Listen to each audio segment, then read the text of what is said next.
In 1930, a chemist named William Strickland walked into his laboratory in Dayton, Ohio, with exactly 17 cents in his pocket. The country had just lost $11 billion in a single week on Wall Street, and 14 million Americans were out of work. His company had cut his salary by 40%. His boss told him to find a way to make something people would actually buy or pack his bags. What Strickland did next, along with dozens of other desperate inventors, tinkerers, and corporate labs across America, would accidentally create the modern world as we know it. Some of the products born in that decade of breadlines and Hoovervilles are sitting in your kitchen right now. Some are in your medicine cabinet. Some are so woven into daily American life that nobody even remembers a time before them. And one of them, the very last one on this list, came from a man who had lost everything twice and still changed the way 1 billion people eat breakfast every single morning. Before we get to number 1, though, I need to warn you, item number 7 on this list was actually banned in 3 states when it first came out, and item number 13 was originally sold as a cure for something that no longer exists. Stay with me, because the history hiding inside these everyday objects is wilder than anything Hollywood ever invented. If you're new here, hit subscribe now, because we do this kind of deep historical storytelling every single week. Number 25 will surprise you less than what it led to. Number 25 is Bisquick. In 1930, a sales executive for General Mills named Carl Smith was riding a train from Portland to San Francisco when the dining car cook served him fresh hot biscuits impossibly fast. Smith demanded to know the secret. The cook showed him a pre-mixed blend of lard, flour, baking powder, and salt he kept packed in ice. Smith brought the idea back to General Mills, and their chemists replaced the lard with a shelf-stable shortening. Bisquick hit stores in 1931 and sold 95 million boxes in its first year. Americans who could barely afford flour suddenly had biscuits, pancakes, and dumplings in minutes. It was the first convenience food that actually worked, and it cracked open an entire industry. Number 24 is the chocolate chip cookie. Ruth Wakefield ran the Toll House Inn in Whitman, Massachusetts, with her husband. In 1938, deep in the Depression's long tail, she was trying to make regular chocolate cookies, but ran out of baking chocolate. She broke a Nestlé semi-sweet chocolate bar into chunks and stirred them into the dough, expecting them to melt and blend in. They didn't. They held their shape and created little pockets of melted chocolate throughout the cookie. Nestlé caught wind of the recipe, bought the rights from Wakefield for $1 and a lifetime supply of chocolate, and printed her recipe on every yellow bag. The Toll House cookie became the most replicated baked good in American history. Number 23 is Monopoly. Charles Darrow was an unemployed salesman from Philadelphia who had lost his job and his savings by 1932. He adapted a game called The Landlord's Game, invented decades earlier by Lizzie Magie, and began selling handmade sets from his kitchen table. Parker Brothers initially rejected it as too complicated. Darrow sold 5,000 sets himself to Wanamaker's department store in Philadelphia, forced Parker Brothers to reconsider, and signed the deal in 1935. Monopoly became the best-selling board game in American history, a profound irony given that it glorified the accumulation of wealth and property during the very era when most Americans had neither. Number 22 is Spam. Jay Hormel needed to do something with all the pork shoulder his company had piling up. The part of the pig nobody wanted to buy in cuts. In 1937, he launched a canned spiced ham product and ran a naming contest. An actor named Kenneth Daigneault won $25 for the name Spam. It was cheap, shelf-stable, and required no refrigeration, which made it perfect for Depression-era families and then invaluable during World War II. 12 billion cans have been sold since. Hawaii still consumes more Spam per capita than any other U.S. state.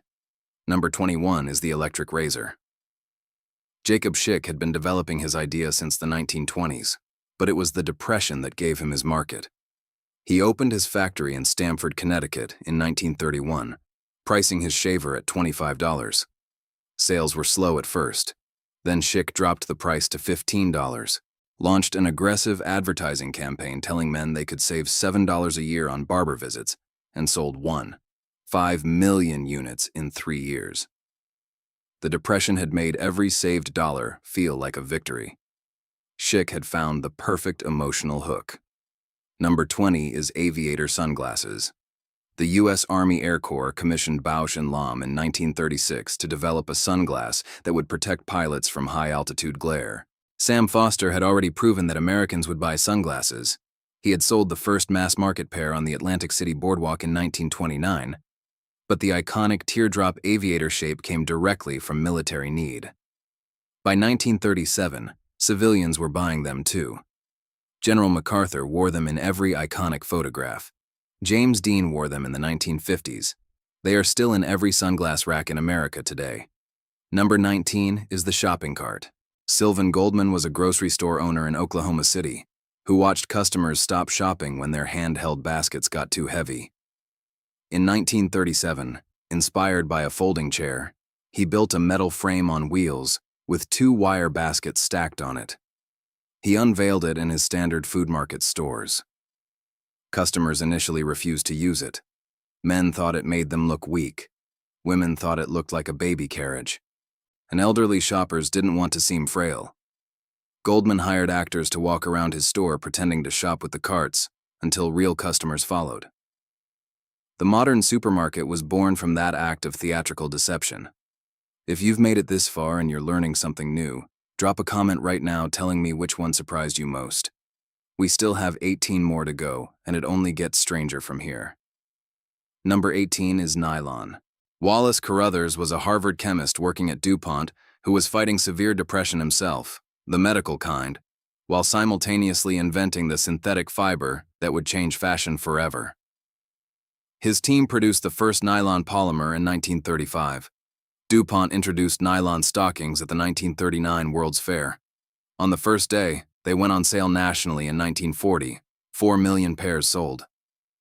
During the war, all nylon production went to parachutes and tires. When the war ended and nylon stockings came back, women lined up around city blocks. Carothers never saw any of it. He had taken his own life in 1937. The fiber he invented still wraps billions of people every single day. Number 17 is Twinkies. James Dewar managed a Continental Baking Company plant in Illinois and was troubled by the fact that the machines that made cream-filled strawberry shortcakes sat idle for 10 months of the year when strawberries were out of season.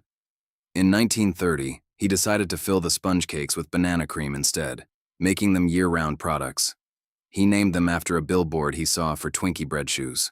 When banana imports were rationed during World War II, the filling became vanilla cream. It stayed vanilla forever. The Great Depression version and the modern version are almost identical. Nearly 1 billion Twinkies are still produced every year. Number 16 is Scotch tape. Richard Drew was a young engineer at the 3M company who had already invented masking tape in 1925. When the Depression hit and automotive factories started laying off painters, Drew noticed that two-tone paint jobs were the luxury item that surviving factories kept demanding.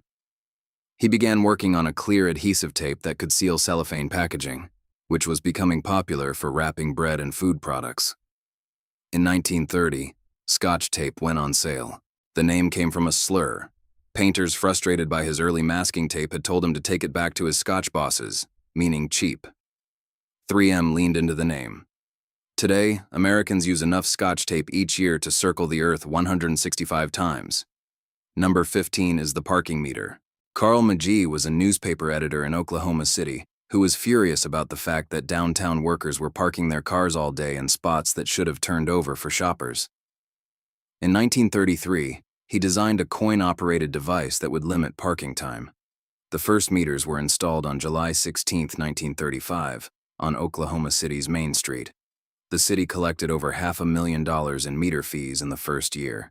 Every other American city watched, realized they were leaving money on the table, and rushed to install their own. Parking meters have since collected more than $50 billion across the country. Number 14 is the board game Scrabble. Alfred Butts was an unemployed architect in New York City who had far too much time on his hands in 1933. He analyzed the frequency of letters in the New York Times and other publications to determine how many of each letter tile should go into a word game he was designing. He called it Lexico, then Crisscross Words, He tried to sell it to every game manufacturer in America for 15 years.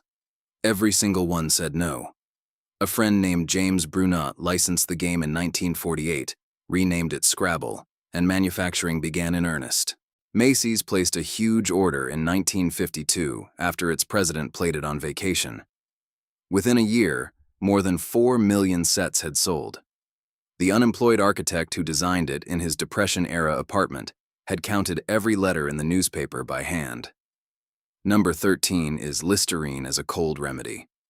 Listerine had existed since 1879 as a surgical antiseptic, but in 1914 its makers had pivoted it to bad breath. By 1930, with the Depression crushing ad budgets, the Lambert Pharmacal Company ran a campaign claiming Listerine could prevent and treat colds. Millions of Americans bought it for that purpose. It was medically false. Listerine cannot prevent or treat colds, but it kept the company solvent. The Federal Trade Commission eventually forced the company to stop making the cold treatment claim in 1975. For 45 years, Americans gargled with mouthwash, believing it was fighting their winter illnesses. The product survived the Depression on a lie, but the lie helped keep thousands of factory workers employed through the worst years. If you're watching this in 2024 and you still have your grandfather's bottle of something he swore cured everything, you might want to reread the label. Subscribe if you haven't. We're getting to the items that genuinely did change medicine. Number 12 is the Jeep. The U.S. Army put out a request in 1940 for a lightweight reconnaissance vehicle that could be built in 75 days. 135 companies received the invitation. Only 3 responded. American Bantam Car Company, whose factory in Butler, Pennsylvania, had nearly gone bankrupt during the Depression and survived only by building tiny economy cars for desperate buyers, designed the original prototype in just 49 days. Willys Overland eventually won the main production contract, but the Bantam design, born from Depression-era survival engineering, was the blueprint. Over 640 000 Jeeps were built during the war. The civilian Jeep that followed became the ancestor of every SUV on American roads today. Number 11 is sunscreen. Franz Greider was an Austrian mountaineer who got severely sunburned climbing Mount Piz-Buin in 1938. He spent years developing a cream to block ultraviolet rays, launching Piz-Buin sunscreen in 1946. But the American commercial version came from Benjamin Green, a Miami pharmacist and airman who spent the Depression years developing a red veterinary petrolatum mixture to protect soldiers in the Pacific from brutal sun exposure. His formula became Coppertone after the war. The Depression had pushed pharmaceutical tinkerers into every corner of science, and Green's cheap, improvised lab methods reflected exactly the resourcefulness the era demanded. Number 10 is the Richter scale. Charles Richter was a seismologist at Caltech who developed his earthquake magnitude scale in 1935. What the Depression has to do with it is direct: federal relief programs under the New Deal-funded scientific institutions that would otherwise have collapsed. Caltech's seismology lab survived on government grants. Without New Deal science funding, Richter's work would likely have been delayed by a decade or more. The scale he created still defines how the world measures and communicates earthquake severity 90 years later. Number 9 is the parking brake design that became standard in American automobiles. This is one that almost nobody remembers. Before the 1930s, emergency brakes were inconsistent across manufacturers. Some were hand-operated, some foot-operated, placed in illogical locations. The Depression forced a wave of automotive standardization as manufacturers desperately tried to cut costs by sharing components. The floor-mounted emergency brake lever, operated by a simple cable mechanism, became standard between 1931 and 1936 across nearly all American passenger vehicles. It was a product of economic desperation producing engineering consistency, and it saved lives for 60 years until the electronic parking brake began replacing it. Number 8 is beer in cans. The American Can Company and Kruger Brewing Company of Newark, New Jersey, launched the first canned beer in 1935. Prohibition had just ended in 1933, and breweries were desperately scrambling to find new efficiencies in distribution. Glass was heavy and expensive to ship. The can solved both problems.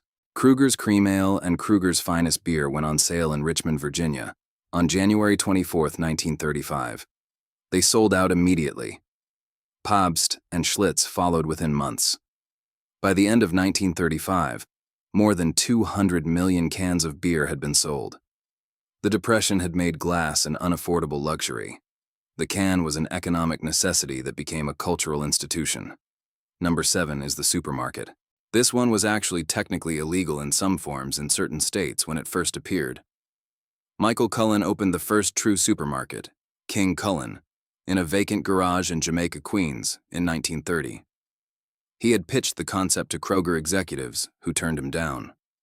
His model was radical. Massive square footage, self-service, no clerks helping customers pick items, and prices slashed to the bone by buying in enormous bulk quantities. Small grocers immediately lobbied state legislatures, and several states passed laws restricting chain store pricing practices in an attempt to shut operations like his down. The laws didn't hold. By 1932, there were 17 King Cullen stores. By 1940, there were supermarkets in every major American city. The corner grocer was finished. Number 6 is the electric blanket. The forerunner of the modern electric blanket was a thermostatic heating pad developed by a physician named Sidney Russell in 1912. But the first true dual-control electric blanket, where each side of the bed could be set independently, was developed and marketed by Simmons Company in 1936. The Depression had created an enormous market for anything that could reduce home heating bills. Coal and oil were expensive. A one-time purchase of an electric blanket that kept one warm without heating the whole house was an obvious Depression-era economic calculation. Modern versions still use the same fundamental design. Number 5 is the FM radio. Edwin Armstrong was a brilliant, obsessive inventor who had spent years fighting patent battles with RCA's David Sarnoff over his previous inventions. By 1933, he had developed frequency modulation radio technology that produced a dramatically cleaner sound than the static-prone AM broadcasts that everyone was used to. He demonstrated it to Sarnoff at the Empire State Building. Sarnoff initially showed interest, then realized FM would make his entire AM infrastructure obsolete and backed away. Armstrong spent his own Depression-depleted savings building an FM transmitter in Alpena, New Jersey. He broadcast the first FM transmission in 1939. The format wouldn't dominate American radio until the 1970s, but the Depression-era invention endured every obstacle thrown at it and still carries virtually every music broadcast you hear today. Number 4 is the photocopier concept. Chester Carlson was a patent attorney working in New York City who was going blind from arthritis and desperately needed a faster way to copy documents than hand copying or expensive photographic processes. In 1938, working in his apartment in Queens with materials he could barely afford, he produced the first xerographic image, a dry copy made with static electricity and powder on a zinc plate. He wrote the date and the location on a slide, 10/22/38 Astoria.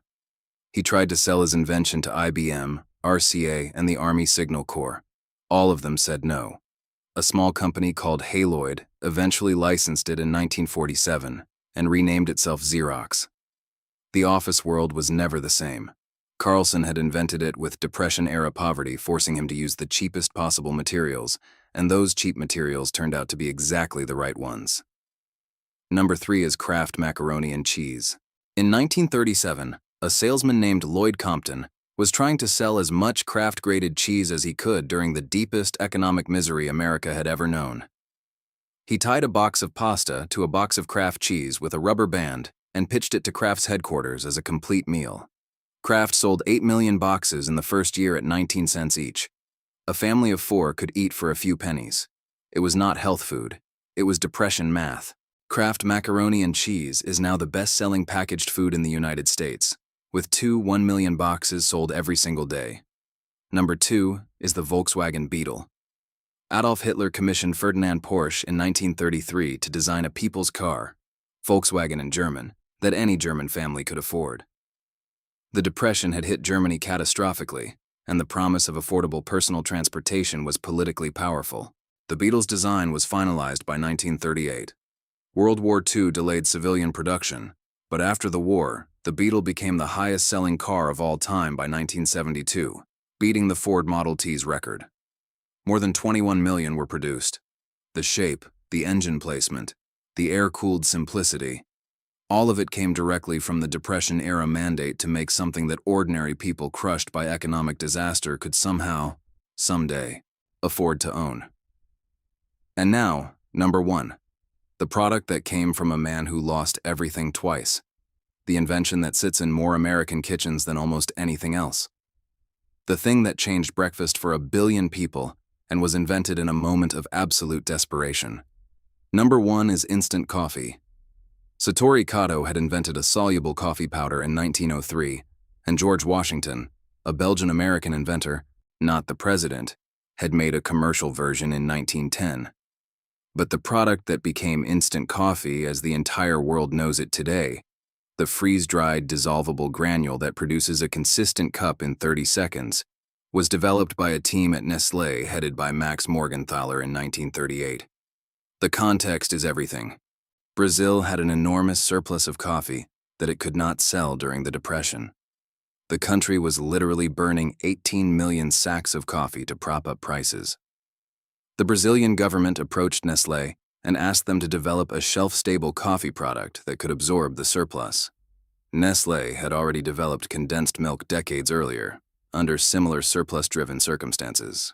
Morgenthaler's team worked for 7 years, from 1931 to 1938, developing the spray-drying process that produced a soluble coffee that actually tasted like coffee rather than burnt chemicals. They named it Nescafé. It launched on April 1, 1938 in Switzerland. The U.S. Army adopted it almost immediately, shipping it to soldiers in World War II who needed a hot beverage without equipment. When those soldiers came home, they brought the habit with them. Instant coffee became the default morning ritual for an entire American generation. Today, half the world's coffee is consumed as instant. The product that began as a government bailout for Brazilian farmers, developed by a Swiss lab under Depression-era economic pressure, shaped how more human beings start their mornings than almost any other invention in history. All of it started because the world had run out of money and needed to figure out what to do with too many coffee beans. That is the story of 25 products that the Great Depression accidentally gave to the world. Bisquick and Spam and Monopoly were born from desperation. Nylon came from a man fighting his own darkness. The shopping cart required literal actors to get people to use it. Instant coffee started as a government contract to deal with a rotting surplus. The next time you eat a Kraft mac and cheese dinner, or tear a piece of Scotch tape, or hear your GPS recalculating over FM radio, you are touching something that came out of the worst decade in American economic history. Ordinary people with their backs against the wall, with 17 cents in their pockets and nowhere left to turn, accidentally built the modern world. Here is my challenge to you. Write in the comments below which one of these you are going to think about differently starting today. I want to know. And if you have a grandparent or parent who lived through the Depression, share this video with them. Ask them which of these they remember first appearing. Those conversations are the ones worth having before it is too late.